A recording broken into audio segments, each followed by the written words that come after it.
Students हम बात करेंगे इनवर्स ऑफ ए फंक्शन के ऊपर। मतलब फंक्शन क्या होता है, एक प्रोसेस का नाम है। जैसे कि हम बात करते हैं, अगर हम स्टोमक की बात करते हैं, ठीक है, एक प्रोसेस होता है। फूड जो है वो हम एक इनपुट के तौर पर जो वो खा रहे होते हैं, ठीक है, और आउटपुट में हमें क्या मिल रहा होता है जी, एनर्जी मिल रही होती है, ठीक है। तो एक फंक्शन जो है वो इस तरीके से डोमेन और रेंज के ऊपर जो है वो चल रहा होता है। मतलब जो इनपुट है वो हमारी डोमेन है, ठीक है, और जो आउटपुट है वो हमारी रेंज है, ठीक है। अब इस तरह से हम कहते हैं कि एक ही डोमेन पर दो रेंजेस नहीं आती। मतलब कि मैं यूं बात कहूं कि फॉर एग्जांपल एक पर्सन ने 1 कप ऑफ टी जो है वो जो है वो पी है, ठीक है। अब उससे जो उसको एनर्जी मिलेगी, ये नहीं हो सकता कि मतलब सेम सेम उसी कप ऑफ टी से उसको कभी 10 कैलोरीज एनर्जी मिल रही हो और कभी 50 कैलोरीज एनर्जी मिल रही हो, ठीक है। मतलब जो एक फंक्शन की डेफिनेशन है उसके हिसाब से ऐसा नहीं हो सकता। तो ये डोमेन और रेंज हमें पता होनी चाहिए। इसी तरह अब इनवर्स ऑफ ए फंक्शन क्या होता है, मैं यूं कहता हूं कि देखें एक फंक्शन है एफ जो कि ए सेट के एलिमेंट्स को बी पे मैप कर रहा है, ठीक है।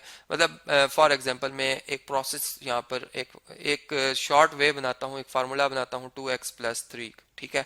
अब ये मेरा एक फंक्शन है, इसमें मैं एक्स जो वेरिएबल है इसकी वैल्यू जब लिखता हूँ, जैसे मैं फर्ज करें एफ एक्स की जगह इंसर्ट करता हूँ 1, ठीक है। तो एफ ऑफ 1 मुझे क्या मिलता है, 2 1 टाइम 2+3, ठीक है। तो मेरे पास क्या रिजल्ट आएगा जी, मेरे पास रिजल्ट आएगा 5, ठीक है, मेरे पास रिजल्ट आएगा 5। अब ऐसा है कि मैं एक और फंक्शन हो कि मैं उसमें 5 पुट करूं और मेरे पास रिजल्ट आ जाए 1, तो ये जो फंक्शन होगा ये इस एफ फंक्शन का इनवर्स कहलाएगा, ठीक है। मतलब इनवर्स ऑफ ए फंक्शन का जो रोल होता है वो इस किस्म का होता है। तो पहले चले हम इस फंक्शन को देखते हैं कि इसकी डोमेन और रेंज हमें जो नजर आ रही है। देखें इसमें मैंने एफ फंक्शन को जब इसमें 1 लिखा तो मुझे इसकी रेंज मिल रही है 5, ठीक है। इसी तरह जब मैं इस एफ फंक्शन में 2 लिखता हूँ, ठीक है, एफ ऑफ 2, तो मेरे पास 2 टाइम 2+3 आता है, तो मेरे पास क्या आंसर आएगा, 4+3 7, ठीक है। तो मैं कहूंगा जो मेरा अब जो फंक्शन है इसने 2 को मैप किया है 7 पे, ठीक है। अब मैं इसका इनवर्स फंक्शन चाहता हूं, तो मैं क्या करूंगा, मैं सिंपल जानता हूं कि एफ ऑफ एक्स मैप कर रहा है वाई को, ठीक है। मतलब इसकी जो रेंज है वो वाई है, एक और वेरिएबल है, मतलब दो वेरिएबल है, ये एक इंडिपेंडेंट है, मतलब एक्स की वैल्यू इंडिपेंडेंट है, जो कि फंक्शन की डेफिनेशन के हिसाब से हम इसमें इंसर्ट कर रहे होते हैं, इंडिपेंडेंट है, ठीक है। जबकि y जो है वो डिपेंड करता है कि जो चीज नंबर हम लिखते हैं वो प्रोसेस होने के बाद उसके हिसाब से जवाब आता है, ठीक है। तो अब मैं यूं कहूंगा कि जैसे फर्ज करें कि मैंने यहाँ पर एक जब रिलेशन देखा, ये बनाया मैंने, ठीक है, तो मैंने कहा एक सेट मेरे पास ए है, ठीक है, जो कि सेट ऑफ डोमेन है, ठीक है, ये सेट ऑफ डोमेन है। और एक सेट है, जब यहाँ पर फर्ज करें मैंने 1 लिखा था, ठीक है।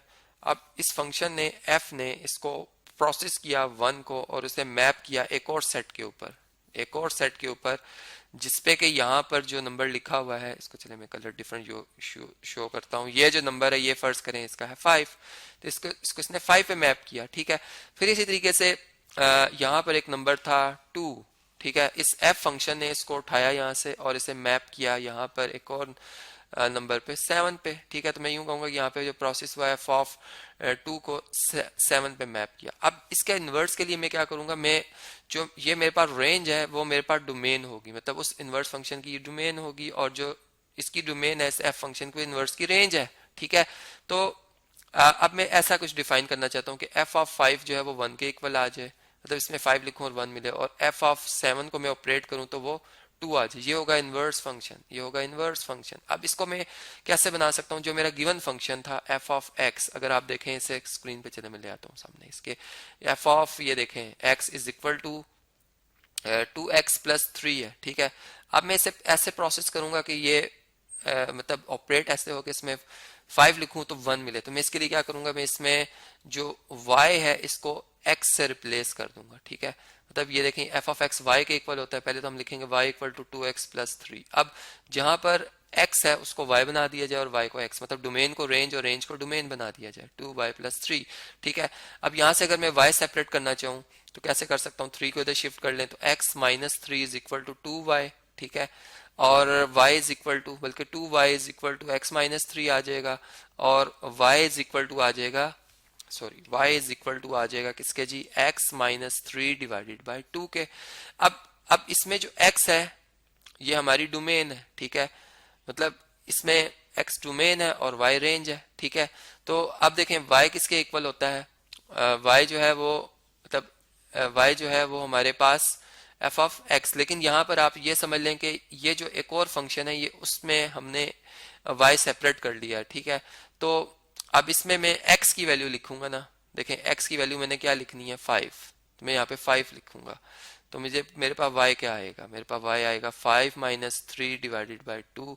तो 5 माइनस 3 कितना होता है, 2 होता है, 2 डिवाइडेड बाई 2 इज 1। देखें ये वो फंक्शन है जो कि रिवर्स फंक्शन है इस f फंक्शन का। तो मैं इसे लिखूंगा ये f इनवर्स ऑफ x है, बेसिकली ये f इनवर्स ऑफ x है। तो इसके लिए मैं यहाँ पर इस फंक्शन को y की सेंस में, मतलब इसमें मैं यूं लिख दूंगा इसे कि चूंकि जो इस फंक्शन की डोमेन है वो इसकी रेंज है, तो इसमें y जो है बेसिकली ये डोमेन है उस फंक्शन की। तो वो मतलब y जो है वो चूंकि y देखें यहाँ पर y क्या है, ये रेंज है, लेकिन इसके लिए क्या है, डोमेन है, ठीक है। तो हम इस सेंस में अब बात करें तो x is equal to y minus 3 over 2 बन जाएगा।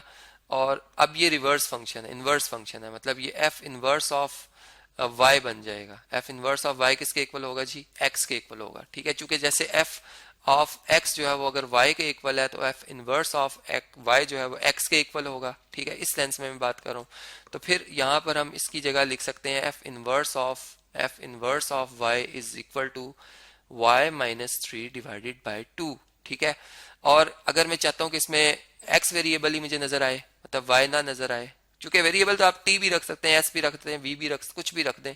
तो अब हम सिंपल एक बात करें कि x मतलब वेरिएबल में अगर फंक्शन हो तो x माइनस 3 डिवाइडेड बाई 2, ये हमारा वो फंक्शन है जो कि इसका इनवर्स फंक्शन है। और अब ये क्या करेगा, देखें मैं इसमें x की जगह 5 जब इंसर्ट करूँ तो 5 माइनस 3 2 डिवाइडेड बाई 2 इज 1, तो ये इसको उठाकर वापस रिवर्स में 1 पे ले आएगा, ठीक है। तो इसका जो प्रोसेस है उसको मैं इधर लिख देता हूँ इस तरीके से, ये देखें ये इसे 1 पे वापस ले आया है, f इधर लेके चला था, ये से वापस ले आया, और ये f इनवर्स फंक्शन है जिसने के 5 को जो मैप किया है 1 पे, ठीक है। इसी तरह अगर मैं इसकी बात करूं तो ये अगर मैं 7 लिखूंगा तो ये इसे वापस किस पे ले आएगा, 2 पे ले आएगा, ठीक है। इस तरह से कि इसकी डायरेक्शन इस तरह से होगी, ठीक है। यहाँ पर ये फॉरवर्ड है, यहाँ पे बैकवर्ड है। तो इसमें f इनवर्स ने क्या किया, इसने ऑपरेट किया है 7 को और इसको, इसकी रेंज है 1, ठीक है।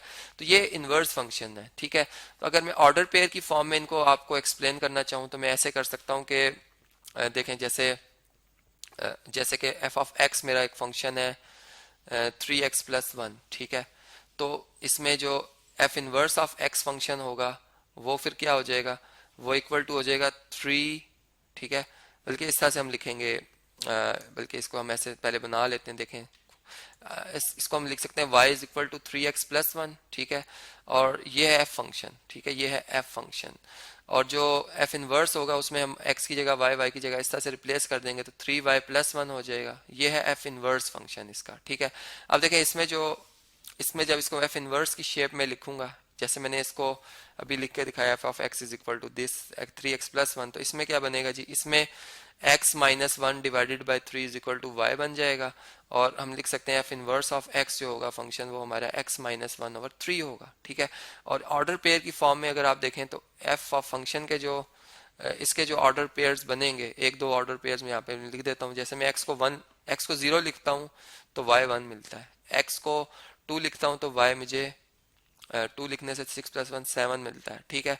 ये है f फंक्शन, ठीक है। अब जो इसका इनवर्स फंक्शन है अगर आप इसको देखें तो इसमें मैं जब 1 लिखूंगा, देखें तो 0 आना चाहिए, तो 1 माइनस 1 0 डिवाइडेड बाई 3 0, ठीक है। मतलब इसी ऑर्डर पेयर का उलट है, ठीक है। इसी तरह मैं यहाँ पर जब 7 लिखूंगा, यहाँ पे 7 माइनस 1 कितना होगा, 6 डिवाइडेड बाई 3 इज 2, तो 7 पे 2 मिलेगा। तो इसलिए हम कहते हैं कि जो इनवर्स फंक्शन है उसमें सिंपल ऑर्डर पेयर्स की जो पोजीशन है वो इंटरचेंज कर दी जाती है, ठीक है। और x को y से और y को x से जो है वो इंटरचेंज कर दिया जाता है। तो इस तरह से उस फंक्शन का इनवर्स फंक्शन आता है। अब इसके ऊपर फर्दर मैं बात करना चाहूंगा इसके ग्राफ के ऊपर, इनवर्स फंक्शन के, जो कि मैं इस लेक्चर को कंटिन्यू कर रहा हूँ नेक्स्ट लेक्चर में जिसमें मैं आपसे फंक्शन के ग्राफ के हवाले से, इनवर्स फंक्शन के ग्राफ के हवाले से बात करूंगा।